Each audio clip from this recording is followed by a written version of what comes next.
Hello, my friends. Deepak here again. And once again, very happy to have a luminary, a friend, a brother, and someone that I admire a lot, Jeff Krasno. And he has this beautiful book, Communion. And I've been going through it, and we'll talk a little bit about it. But first, I want to just welcome Jeff. Thank you for joining me today. And how are you? I'm well. It's great to be with you, as always, Deepak. Good. Well, thanks again, Jeff. So, what happens in these conversations is I always start by asking my guests to tell me a little bit, um, not just me, but our pretty big audience. We reach about 15 million people. I'd love for them to know a little bit more about you as a person, where you grew up, what family you came from, how did you end up being where you are today. So just a little bit about your childhood life and your adventures and your explorations to date. Sure. Well, I had a very peripatetic upbringing, if you will, uh, meandering across multiple continents, chasing my father, who was a Fulbright professor and was getting stationed at various universities around Europe. And then eventually he ran the Ford Foundation in South America and in Rio. So I grew up going to the American school in Gavia, just outside of Rio. And I had the claim to fame of my father bringing Sesame Street to Brazil. So that was a badge of honor that I wore. And then, after moving around, which was a great blessing, but also a great challenge because I was learning a new language and going to a new school virtually every year for the first 7 years of my life. And I had other obstacles to overcome physically at that juncture. So it was tricky to fit in or belong anywhere. But it also gave me obviously exposure to cultures and language and art and other forms of modalities that I would have never otherwise probably experienced. And my father then got hired by Jimmy Carter to go work in the Carter administration. Uh, of course, Carter didn't enjoy great longevity, so that job. As a president, he's enjoyed That's longevity. that's true. He is a portrait of morality and persistence, I think, uh, right now. But as a president, you're right. He had a shortened tenure, so we lived in D.C. for a couple of years, and then, eventually moved to the Northeast. Um, I went kicking and screaming off to boarding school, where I was forced to don a coat and tie every day and go to chapel, and write and read, and ended up at Columbia University, where I met my better half my freshman year in art class, and in my one single moment of spiritual epiphany. and and that's been a 33-year journey with my wife Skylar, who our lives have been intertwined not only romantically but professionally, really ever since. And I was a musician growing up, so that really characterized a lot of my experience of the world. At Columbia, I had the fortune to get just enough stipend from the university radio station there to travel through the South, and study traditional American music and interview kind of every first generation kind of bluegrass and traditional American music uh, player and composer, and um, that really kind of opened me up to just a general curiosity about culture.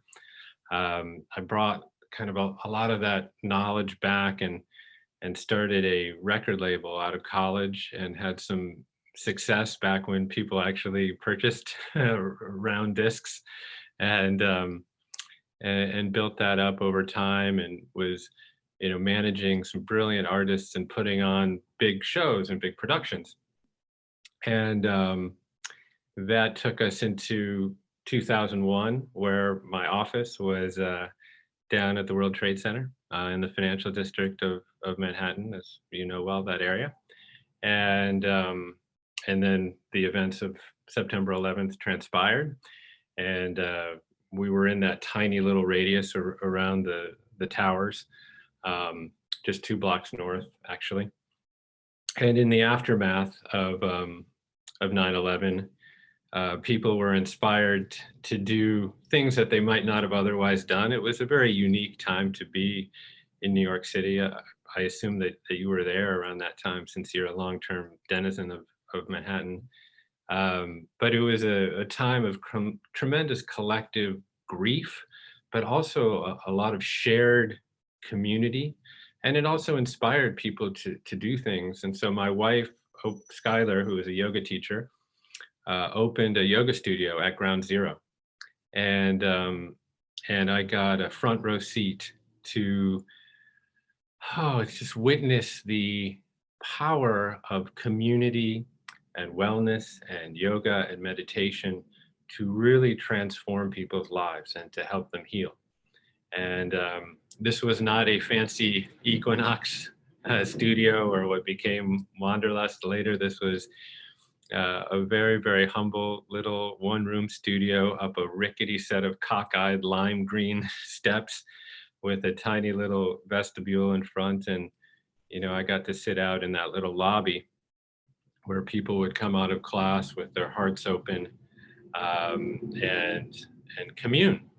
And I really was struck by the power of that experience, and it bent the arc of my professional life kind of moving forward. And I was able to then leverage a lot of the um, kind of production and marketing and business know-how that I had accrued over many years in the music industry, and leverage that for the benefit of creating a large scale wellness festival, if you will. And that was called Wanderlust. The seed of which was planted deep in the rainforest of the Osa Peninsula on a yoga retreat with 30 like-minded people. And my brain generally, at that point in my life, gravitated towards scale. So I was like, well, if you amassed all the top teachers and thought leaders and authors and in one place, could you bring 3,000 people to a mountainside and have the world's greatest, largest yoga retreat? And that took me many years, and lots of iteration to perfect. But over the course of 10 years, we built Wanderlust up to, I think, 68 events in 20 countries that really built and helped to foster a tremendous community around many of these ideas that you and I have both dedicated our lives to: mindfulness and sustainability and the exploration of consciousness, and certainly yoga. And that was quite a journey. And through that journey, I met all of the people that had been most influential to me, including you and many other teachers and authors. And as I eventually left and sold Wanderlust, started a new concern called Commune, that really is focused on scaling many of these ideas and many of these modalities and democratizing them to as many people as possible. And I know that we both share a special number, which is 1 billion. And if we can, bring the gift of meditation and self-awareness to, let's say, 1 billion people, then I think we can really bend the arc of the moral universe. And that brings me, really to today, where I'm very focused on that concern, and helping to amplify the messages and teachings of great thought leaders, and then also spending a tremendous amount of time working on myself. And I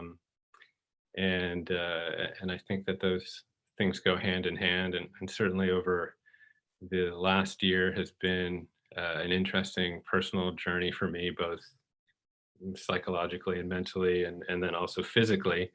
And the product of that was a number of, well, about 80,000 words that I wrote last year in one way or another, which is, this book called Communion, which is really a compendium of essays that I began to write last spring. So that brings you up to date on the intersection of where I am right now. Okay, that's a very, very wonderful summary. Of course, I have been a speaker at your Wanderlust festivals and enjoyed them very much. First time was up here in the East Coast. I think it was Vermont, maybe. Yeah. And there were a couple of thousand people. It was raining and it was in the tent, and it was pretty wild and very, very enjoyable for me. So thank you for giving me that opportunity as well.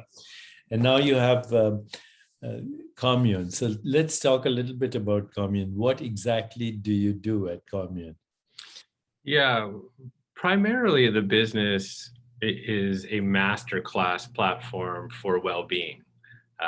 So we work with authors and teachers like yourself and Russell Brand and Wim Hof, Byron Katie, Dr. Mark Hyman, recently a doctor named Zach Bush, to create online video programs geared around well-being. But I will say that our definition of well-being is in the broadest sense possible. So this may be from lessons around meditation and asana and hatha yoga, to regenerative farming, to civic engagement, to examining your own implicit biases. We have a course actually about how to run for office. So we're actually trying to bridge the worlds of, I suppose, personal and societal well-being. And of course, that those things are naturally bridged, but oftentimes I think in our Western concept of wellness, well-being sort of ends at the body.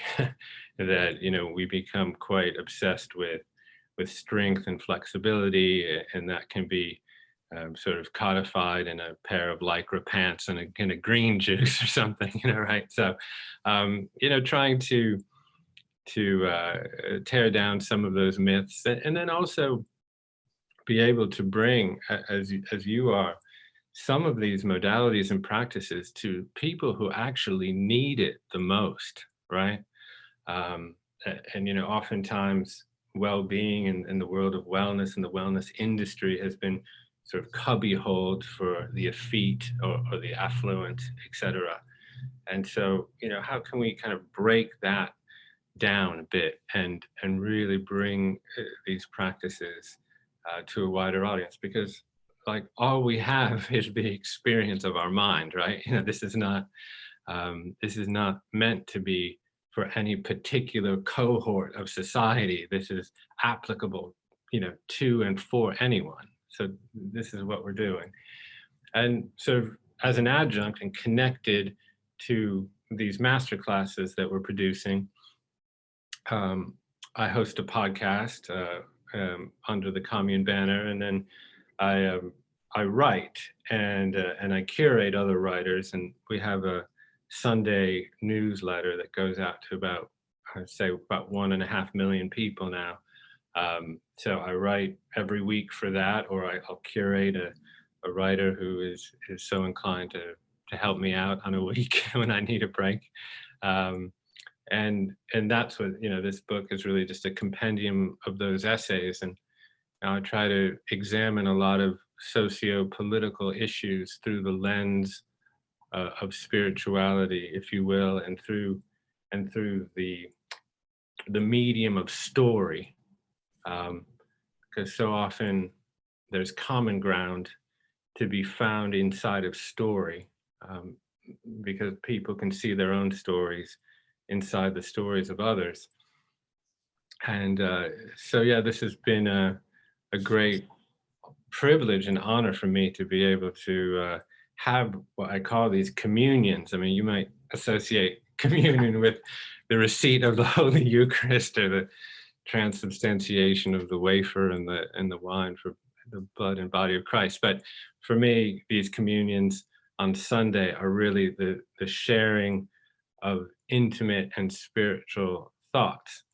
And I started to connect my personal email every week to these missives, and on Sunday and Monday, you know, the bow of my inbox would be crusted with emails, um, and many of which are lovely, and I know that you must just get thousands and thousands of people that are very, very grateful for the wisdom that you impart. But I'm sure you at times also get people that are quite critical of something that you might say or write. And this was what I was most interested in, because as I began to sort of survey our modern socio-political landscape, one doesn't really have to look far to find, tremendous polarization, that almost every issue been has been portrayed in some sort of binary opposition, right? Or some polar extreme, such that we can't even engage in really any marketplace of ideas, because the platform for public discourse has just completely eroded. I mean, social media is an awful sandbox for real public discourse. So I decided, I was like, okay, well, I'm going to write about COVID. I'm going to write about, the reckoning for social justice. I'm going to write about QAnon and conspiracy. I'm going to write about the carnival of Trump, but without indicting or impugning the character of the people that support Trump. And I'm going to just hang it out there and see what comes back at me. And a lot of people were just like pissed, and they're like, giving me the rhetorical middle finger. But a lot of people would write back, quite thoughtfully, but in disagreement with something that I've said. And so as a result of that, I started to book about 3 or 4 hours of Zoom calls every week with people that didn't agree with me. And I did that throughout the entire summer of 2020 and into the fall. And it was there is no greater personal development exercise that one can engage with than in listening to understand someone who shares an opinion that is polar opposite of your own. And anyways, I started engaging in all these different sort of techniques of empathic conversation. There's a technique called steel manning, which is sort of the opposite of straw manning, where you listen to someone's argument and you'll reiterate the best part of their argument back to them. And these were people that are diametrically opposed from me politically, a lot of very ardent, like Trump supporters, for example. And then there was also a sort of a cohort of people on the far left, often African-American activists that had taken some issue with a white man entering the fray on social justice. And yeah, it was my attempt at trying to cultivate the middle way. And obviously, you're very well aware of, the Buddha's teaching of the middle way as part of his eightfold path. And initially, I think he was framing it as somewhere between asceticism and indulging in the pleasures of the flesh or whatever. But the way I'm looking at it is that, through rigorous inquiry and excavation into complicated topics, what one generally unearths is not something at the extreme. It's actually something that is multilinear and nuanced and complicated, and often somewhere in the middle. And I'm really trying to cultivate this middle ground through conversations, because I'm very concerned about the erosion of social cohesion and social coherence. Because without our ability to cooperate flexibly at scale, which has been unique to our species, we can't solve a lot of these global or national challenges. And COVID stands in stark relief there, where you look at countries that seemed to be able to cohere around social initiatives and public health measures and sacrifice some degree of civil liberty and individual freedom.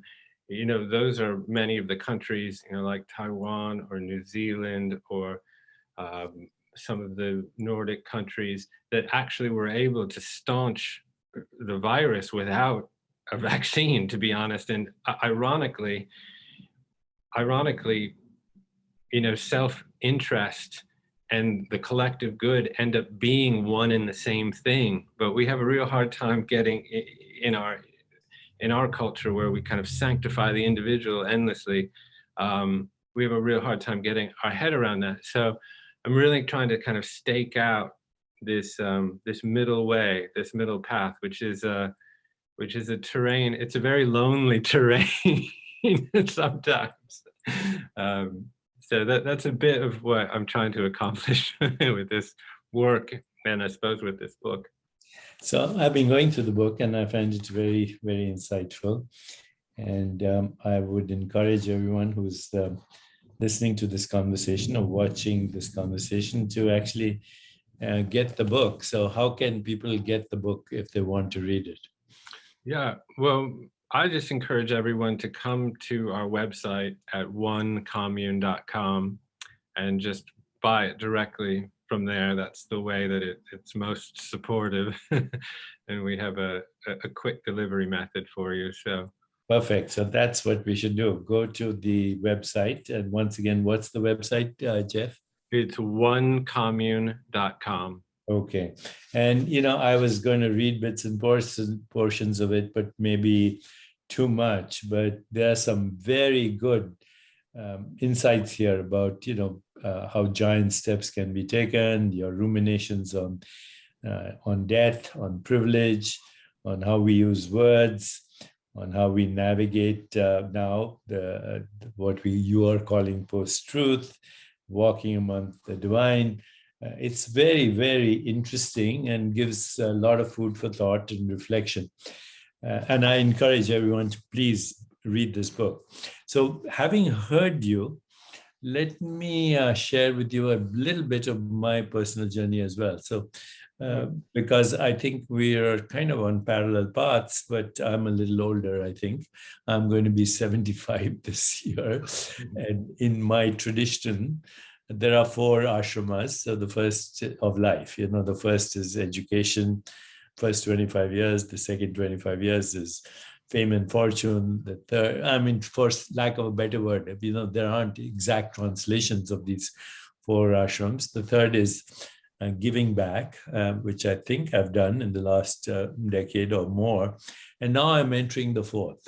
And that is preparation for the final season, for the last curtain called death and transcendence. And therefore, my focus right now is only self-realization, although, I meditate 4-6 hours a day, sometimes longer, spend 6 to 8 hours just taking care of yoga, breathing, pranayam, mudras, bandhas, everything, to experience my body, not as matter, not as energy, not as information, but as consciousness. And I'm awakening to that experience right now, so I can see through the veil of perceptual ignorance and what is behind that. So that's where I am right now. How old are you, by the way? So I'm just entering stage 3. So I just turned 50. Congratulations. So you have 25 years more to catch up with me. But, I've been listening to what you just said as the middle path. So one of the things that I'm slowly detaching from right now, and it's been a process, last 15, 20 years, I've been very aggressively, almost to the point of missionary zeal, trying to prove the current scientific model as wrong, based on a physicalist ontology, based on the idea of subject-object split, which is obviously artificial, and also based on the whole notion that consciousness is a byproduct of the brain or epiphenomenon. And those of us who are in this area obviously have strong opinions about this. And so in the last few years, maybe a couple of decades, I've engaged in somewhat contentious, strident, angry debates with people like Richard Dawkins, the militant atheist, Michael Shermer, Sam Harris, and also with some Nobel laureates who happen to be very smart, but they're technicians and usually don't look at the deeper, today's Nobel laureates are digital natives. Some of them haven't even heard of Plato or Aristotle, and yet they're kind of eulogized in academia. But recently I came to the conclusion I'm dropping that totally. And what you call the middle path, the eightfold path that the Buddha speaks about, one of them, of course, is right view or right perspective. And, what he said was very intelligent, that right view is either no view or all views. And the more I understand this, I'm also realizing in my world, and, that reality is very ambiguous, that our fundamental nature is full of contradiction, paradox, ambiguity. And there is no such thing as, the truth, although we look for it. And, recently when I was speaking to Sean Carroll, who's in LA, he's the professor of physics at Caltech, holds the same chair as Richard Feynman. Einstein sat at this desk at one time. So, Sean is brilliant, absolutely. He's written a new book called something on the deeper, something deeply hidden is the title of his book. He's a physicalist. He works with a lot of Nobel laureates. I also interviewed recently Wilczek, and these are very smart people, by the way, but they have had a certain kind of training, and that training is gives them a certain perceptual window to the world. So according to Sean Carroll right now, current string theory and multiverse theories and all of that predict that there are infinite universes, and there are infinite you and me, versions of you and me in different dimensions of space-time. It's all mathematical, and it's mostly mathematical metaphysics, if you want to call it that. But then I go back to my own traditions, Yoga Vasishta and all these people, or even our great mutual guru, I am that, Nisargadatta. You see that there are parallels, infinite universes, but in the vast expanse of consciousness, infinite versions of you and me in the vast expanse of consciousness. And if we believe the current scientific model, which says there are 2 trillion galaxies, 700 sextillion stars, uncountable trillions of planets, probably 60 billion habitable planets in just the Milky Way galaxy, based on their calculations, the James Watson telescope, Hubble telescope, looking for biospheres. 60 billion habitable planets in our own galaxy. And now all the news about aliens. And, I just interviewed the professor from Harvard who thinks he's identified an extraterrestrial object, which is an advanced computer technology, which may be 10,000 years ahead of human civilization or development, even in the scientific method. So given that, planet Earth is not even a speck of dust in all the beaches of the planet, not even one grain of sand. Here we are, and we're looking for the truth, and we argue with each other about what the truth is. You know, when you think about that, it gets very bewildering. And when you get to be 75 or close, you start to say yourself, do I know anything whatsoever? And the answer is, I don't. I mean, you know, we can create all the models we want, but for me right now, and I'm finding it very difficult, by the way. I'm finding the best thing I could do right now is to shut up forever, you know, and that is a bit of a desire on my part that, you know, maybe I'm in very good health for a 70-year-old guy. My biological markers are in their 30s, but, you know, there's death. And there is, at some point, Mahasamadhi or whatever we want to call it.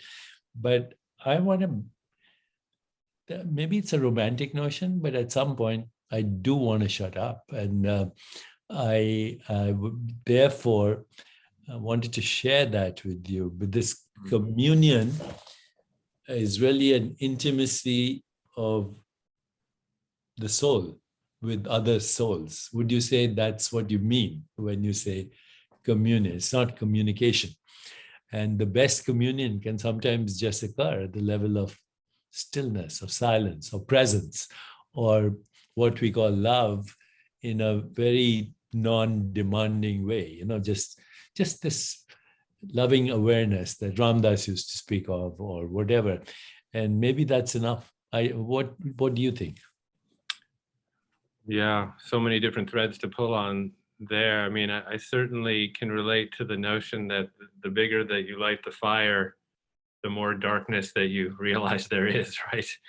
Um, you know, I mean, for one, I hope that you don't shut up anytime soon, because I think that all we have between where we are and the society or the world that our hearts know is possible is conversation.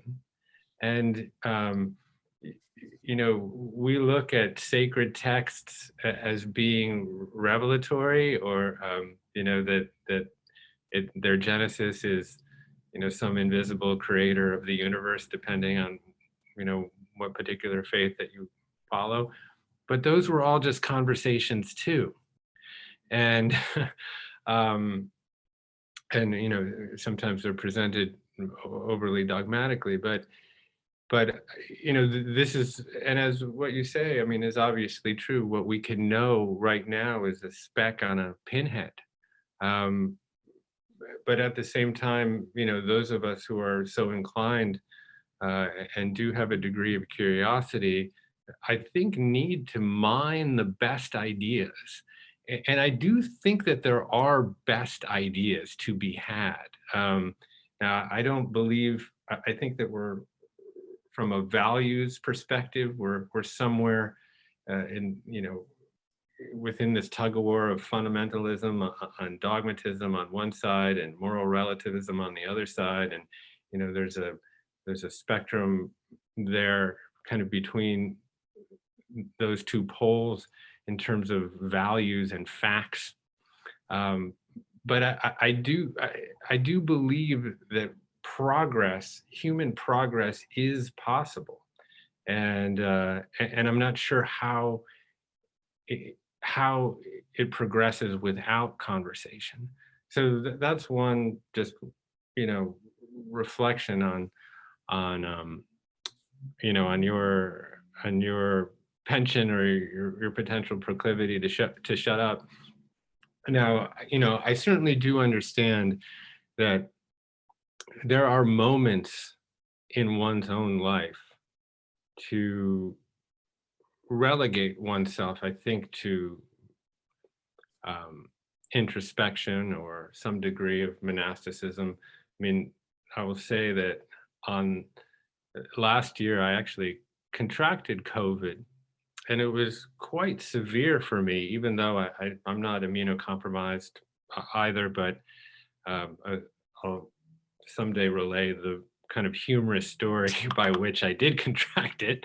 But I essentially got a dump truck that backed up and dumped a viral load into me that my body, couldn't adapt to. And I was sick for some time, and I would what categorize what you might know as long COVID, and I was having a low grade fever and fatigue for some months, and as a product of that, I went into a period of deep meditation, where not 4 to 6 hours a day, but maybe 2 to 3 hours a day, which was the most intense period of my life, in terms of spending time in the examination of my own brain, or my own mind, I should say, and coming to terms with how emotions and thoughts and feelings were arising and subsiding in my own awareness from moment to moment. Because to be honest, I was undergoing, when I was sick, um, this was right when we were anchoring into lockdown, and there was a tremendous amount of like conjecture and media, panic, if you will, and I was really trying to notice how fear was appearing and disappearing in my own sense of consciousness and awareness. And as I became more and more mindful, if you will, I could witness how I would attach to a particular thought that I hadn't produced, that was placed there in some particular way, and then I was projecting and spinning that thought forward off into the future as a negative anticipated memory, if you will. Um, and and from the kind of examination of my own relationship with fear over this time, I began to look around at a culture that I think is experiencing, like, what I think I've heard you call as maybe sympathetic overload, or amygdala hijack, or as a perpetual state of being, such that there's large swaths of our society and culture that are not functioning in their prefrontal cortex. They're just functioning in a state of constant outrage and fear, and based in their amygdala, etc. And and this was the genesis of a lot of kind of cultural examination for me, in terms of like, why are people living in a constant state of fear and outrage, and beginning to unpack all of the ingredients that go into that from media and social media. It was a big kind of part of this process that I've had over the past year, um, and really helping people to kind of separate themselves from reacting to a judgment of something, and instead responding to an event itself. Um, so, I mean, this is like kind of circuitous from your question, but as I try to kind of unpack what the experience is like to be me, or what is the experience that is like to be Deepak, that, and maybe you could help me with this, because where I've landed is that I seem to exist at this intersection between consciousness and personhood, if you will, where there is an experience of what it is like to be me, which is just the awareness of phenomena arising and subsiding moment to moment, thoughts, feelings, emotions appearing and disappearing in a field of consciousness. And then there's this other side, which is the contents of consciousness, which is the body mind, if you will. And it is an accumulation in some ways of stories that we tell ourselves about ourselves that gird some sort of sense of identity. They're like infinitesimally, an accumulation of infinitesimally small slices of three-dimensional space-time that sort of build up to give myself some sense of physical and psychological continuity that informs what it's like to be me, that sort of makes the last moment not that different from this moment, And I'm sort of living at this kind of intersection between this narrative life, which is like the contents of consciousness, all of these stories that I'm telling myself about myself, and this lived experience over here, which is, I suppose, consciousness itself. And I suppose this lived experience could also contain the narrative experience as well. So I wonder if you have, any insight into how you've begun to sort of see how and where you exist moment to moment. So here's where I am, Jeff. I'm glad you asked this question, and we'll need to wrap this up because we can't go over 1 hour for various reasons on social media, various outlets that we go. So what has happened to me in the last few years is one of my practices in meditation at night is I recapitulate my life, going back as far as I can. I've been able to go back, say, 4 years, sitting on my mother's lap and listening to her singing. I can smell her skin, I can hear her voice, I can see her image, I can feel the love. And then I progress from there, and all these stories here and there. And this is what I went through. I went through what is traditionally called the dark night of the soul, and also almost a phase of nihilistic feelings about the meaninglessness of it all. Because when I asked myself, and still do, what is Deepak Chopra? Or who is Deepak Chopra? I can't find an entity that I can pin down. And that is scary, okay, that there is no such thing as Deepak Chopra. Now, in my tradition, when you close your eyes and you do nothing, you immediately become aware of your internal dialogue. It's the conversation you're having with yourself, but it always is about you as it pertains to other people. It's basically your karmic background. And that story projects itself in the Vedanta and Buddhism as what we call the pain or pleasure or karmic body. Any moment you close your eyes, if you feel some sensations in your body, that's karma registering as a localized sensation, basically.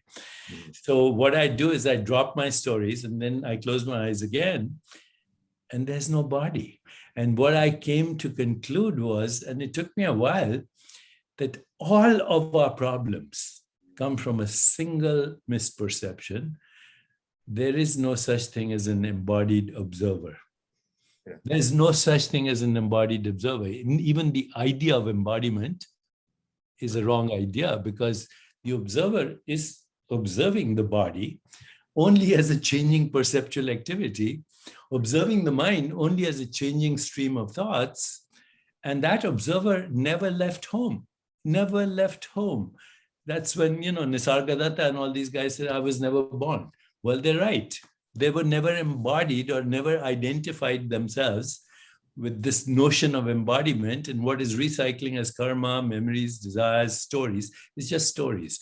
So I'm not quite there yet, but I'll tell you when I've completely crossed over.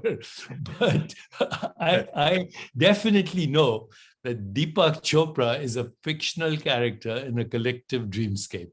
And the best we can do with all our conversations, upgrade the illusion and be happy with that. So what I'd like to close with is, you've written this book. You want people to read it, obviously, because you wrote it. And, I've read it and I want other people to read it. And you and I both talk about, reaching 1 billion people for a more peaceful, just, sustainable, healthier, and joyful world. In the end, by the way, as far as the universe is concerned, on this speck of dust in the junkyard of infinity, it doesn't make a bit of a difference. But, let's keep dreaming. Otherwise, what's a dream for? And if it's a dream, then certainly right now it's a nightmare. And we need to upgrade the nightmare to a pleasant dream. So I ask you now, your last few sentences, why should people read this book? What do you think they'll get out of it? What is your next adventure? And how can you and I maybe engage more in that adventure? Yeah, well, again, thank you for this conversation. It's always brilliant and, enlightening, to be with you. And, I would say that every great mystic and prophet has been prattling on more or less about the same idea. And in Buddhism, this is nirvana, the realization of the non-self, or Brahman in Hinduism, the notion that we are modifications of a greater self, or unity consciousness or Christ consciousness, what have you. And I think these lessons point us to a path towards the realization of the non-self, right? And this is a path I think that we're both very keenly interested in pursuing. And this idea that the story of separation, that you and I are separate individuals living in an separate external universe, separate from each other, separate from nature, separate from God, this narrative girds so many of our modern systems and structures, economic, religious, artistic, etc., and has really kind of defined our age as one of individualism, as one of separateness. And the idea of communion is really the antithesis of that in some ways. It's a coming back together. I mean, the moment that we are born and we leave in utero, the oneness of the womb, and we start on this inexorable march towards individuating ourselves, dividing ourselves from everything else, labeling everything else as separate from us. Eventually, that journey needs to U-turn back to a communion, back to a greater sense of oneness and connection. And I think to the degree that we can help tell that story, I think humanity might be a little bit better off. So that's what my project is right now. And this book is just one iteration of it. But as a larger project that I think could be profitable to the world, I think trying to unwind this story of separation could be a mutual path we could walk. Well, then count me as an ally. And I encourage everyone to read the book, discuss it, get back to Jeff in his emails, and let's continue this conversation.